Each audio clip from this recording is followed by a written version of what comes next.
You're listening to the Visually Stunning Movie Podcast, the place to come for movie reviews, along with some extra fun talk about movie-related topics like box office and awards. You can find us on iTunes, Apple Podcasts, Google Play, Stitcher, Spotify, and basically any place else you can find podcasts. You can also follow us on Facebook and Twitter for even more content. If you like what we do, feel free to share us with your friends, like and leave feedback wherever you listen to us, and let us know what you think. Now, let's get on with the show. All right, so here we are, Visually Stunning Movie Podcast. Today we're going to talk about something called The Witcher, which is based on a series of books as well as video games. It's a Netflix series.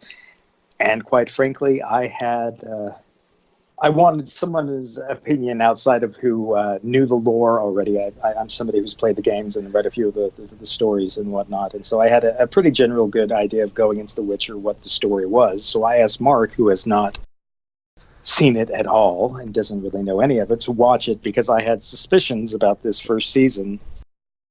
And let's see how to put this. The way that it was structured might prove to be problematic. Basically, a lot of people want this to be the Game of Thrones, the second coming of Game of Thrones, and it never was intended to be. It's more a satire of that genre than it is a straight-up fantasy epic, although there are a lot of those elements in there, and sex and violence and that as well.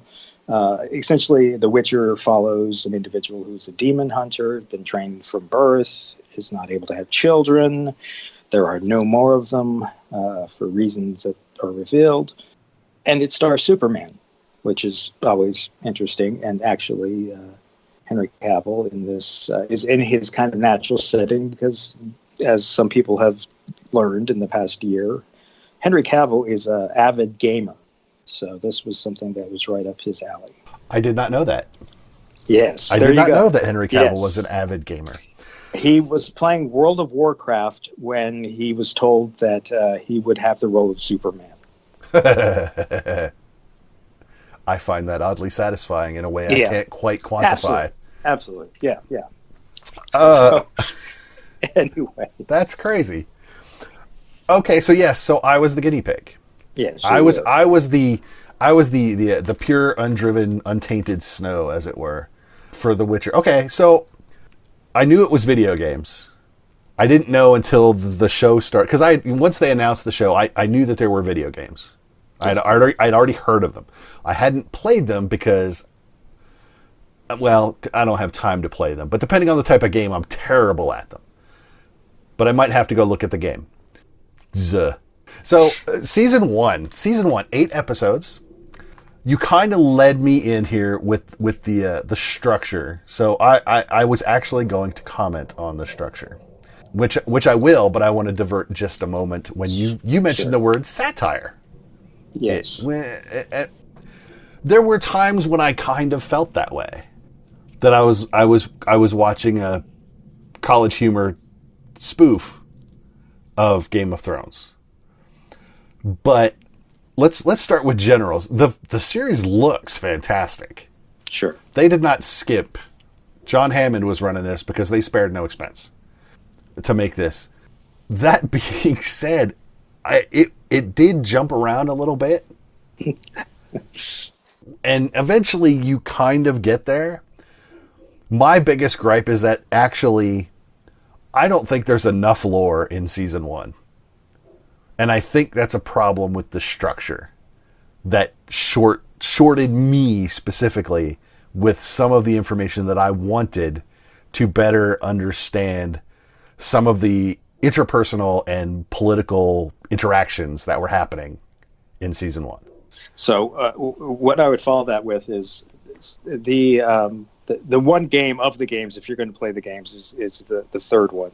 Wild Hunt. And the thing that was remarkably good about Wild Hunt was that its writing was really strong in the sense that it didn't do this in your face, but when a character that had a history with another character was introduced, they were able to convey rather quickly what that history and relationship was without, like I said, it wasn't done sloppily. It was done very, very well.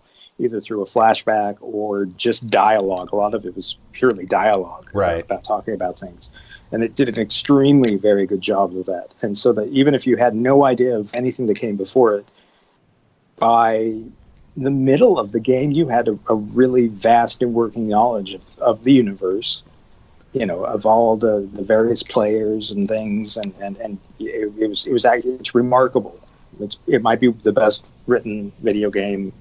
It's definitely up there. There's a couple others I might throw in there, but no, and so because it was a video game based on a series of books, right? Yes. Okay, yes. so it sounds like they really, I don't know how well the games hew to the books, but it sounds like they put a lot of effort into at least taking that world and putting them into games.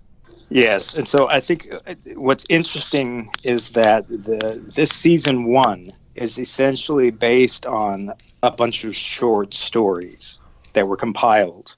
And I think that looking at the structure and the way the stories are given, that it feels like a bunch of short stories that were kind of tied together. It because it's a game, and because I knew it was a game, and I've played my fair share of RPG, both tabletop and PC or console, platform of choice. Every episode was a side quest. And that's really what was bothering me, I think, through season 1. It's every episode just felt like you were side questing the entire time. And so much time was spent on side quest that main storyline got dropped. Now they ended season 1 like season 2 is going to be nothing but main storyline. Yeah. But again, the writer in me gets pissed off about that, because it's like, well, I need my season 1 to stand on its own. Sure. And the only way that this ultimately ends up working is if the next seasons are good, but they clearly went into this with the understanding that they would get to make more, because as far as the classic plot, the thing that what fans would really be looking for, they've yet to really do. They've referenced it, but they've yet to really do it. And the best example, it felt to me kind of like Russell Crowe in Robin Hood, when we were given a Robin Hood story that led up to the Robin Hood story that we actually wanted. So, and in the case of Robin Hood, that film will never get the sequel. So we never get to see the actual film that we wanted to see, because they spent too much time making a film that wasn't what we wanted. Oh, and it wasn't worthy of even bothering to go to the actual story. Yeah, sure. But it was still probably better than the Taron Egerton version of Robin Hood. Well, yeah. We try to forget certain things. I know, that's one of them. That's one of them. So like I said, I didn't not enjoy season 1 of The Witcher, but I was a little annoyed, and I felt like I made myself finish just so that I would finish. Yeah, and I think that going into it, I love the games, and so I was excited to see that world and those, and run around it in a bit.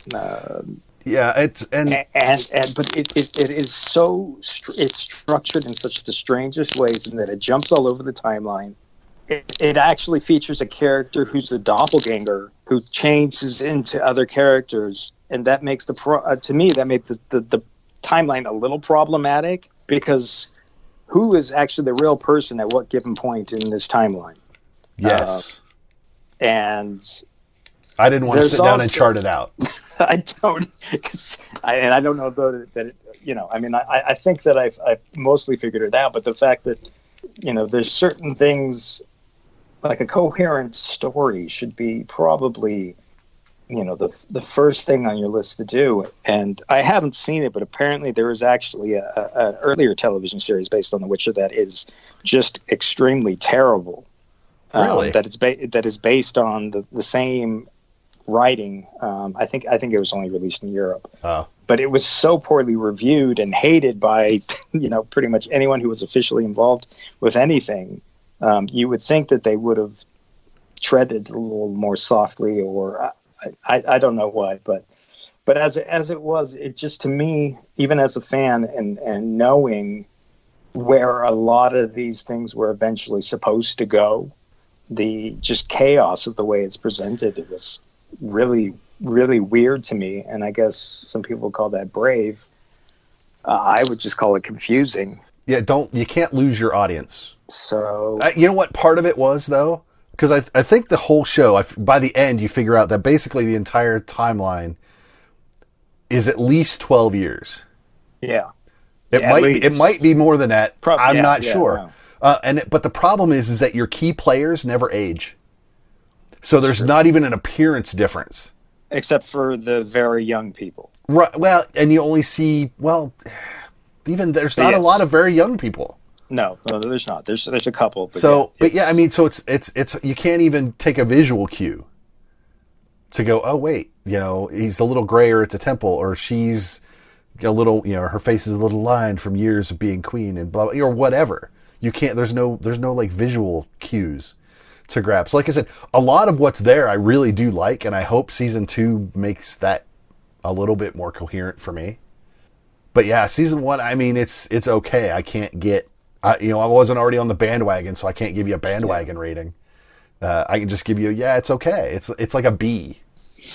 That's what I would give it. And I was probably a little harder on it. I'd probably be like a B minus C plus, in the sense that it's just like, it wasn't as if you had to make up a story. It wasn't as if that there wasn't already a path for you to follow. And it seems just bizarre to me that they would tell it out of order. And like you said, I think the side quest thing is exactly right. This was like the tutorial or whatever. Let's teach you how to do this. Right. And there are people who are going to have issues. It's strange because The Witcher looks like the video game Witcher for the most part. Right. A lot of the other characters don't, which I don't really have an issue with. Although there was, due to the confusing nature of the way it was like, wait a minute, is that really? Okay, all right, I guess that really is. Okay, that's who that is, and that's who that is. Because a lot of the people introduced, or certain ones of them have really important roles later on, and the casting is so radically different than what they looked like in the game that it took me a little bit to just sort out what in the world was, who these characters were, and if they were the characters that I thought they were. And I like the production values. I genuinely like the acting. So I'm hopeful for the next season, which apparently is in 2021 or something. Which means he doesn't have time to play Superman, even if they want him back. Yeah, well, So there's that. There's that as well. But yeah, so okay, that's it was interesting. Like I said, I kind of felt bad that I had to make myself. I felt like I made myself finish, but I hate to not finish things. But I kind of felt like that was. I mean, I think when you finish it, you figure out more. I think it kind of starts to make more sense. Not that it makes complete sense, but that was why I wanted you to watch it, just to get a sense of, maybe it's just me, but this is structured really, really bizarre. And it is because they don't have flashbacks per se. They have out of order episodes. Yeah. So it's not like they flash back in an episode for like 30 or 35 minutes out of the hour-long episode, which would have been okay because that would have been identifiable. They just plop in another episode that's completely disconnected from what you just watched in the previous episode. So yeah, it is a weird way to structure. I hope they kind of try to standardize that a little bit in season 2.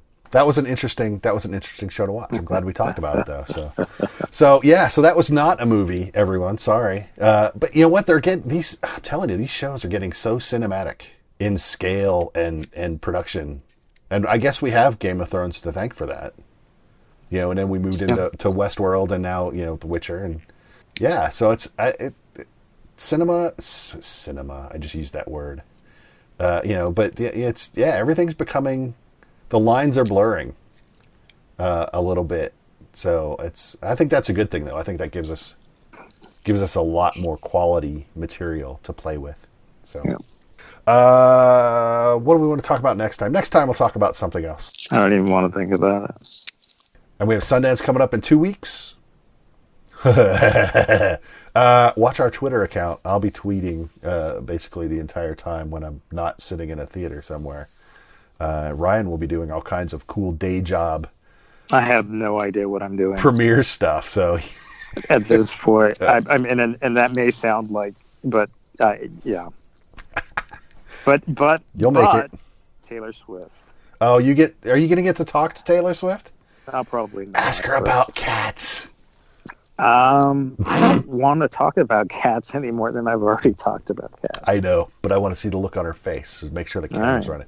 running. Okay, yeah. So we will do something for you guys soon. We don't know what it is. We'll figure it out. It'll be awesome. That's all I know. So, until next time, I'm Mark. That's Ryan. Thanks for The Witcher, Ryan. Yeah, well, I didn't make it, but And we will see you you're all welcome.